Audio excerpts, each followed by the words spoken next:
இப்போ வந்து நம்ம எங்கே போகிறோம்னா 50 வருஷமா பூட்டி கிடக்கிற ஒரு பங்களாக்குள்ள போக போகிறோம். சரிங்களா? சரி.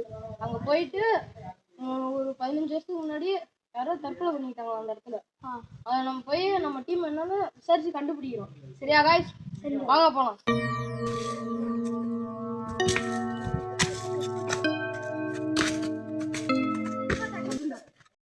நம்ம பங்களாக்குள்ள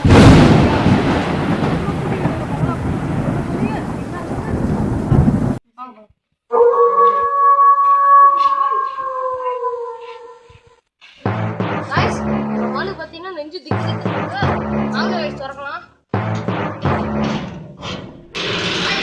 இடமே அதிர்ச்சியா இருக்கு காய்ஸ். பாத்தீங்கன்னா 4 மணிக்கு எல்லாமே பரபரப்பா இருக்கு காய்ஸ். பாத்தீங்கன்னா உள்ள டீ இருக்கு. வாங்க என்னென்ன இருக்குன்னு பாக்கலாம் வாங்க. வந்து நம்ம உள்ள வந்துட்டோம். இந்த அறையில ஒரு டெய்லிக்குமே இருப்பாங்க. இந்த இடத்துல லைட்டான சத்தம் கேட்குறாங்க. உள்ள யாரும் வர மாட்டாங்க. நம்ம தான் இப்போ உள்ள இருந்து பொறுமையா பாக்கணும்.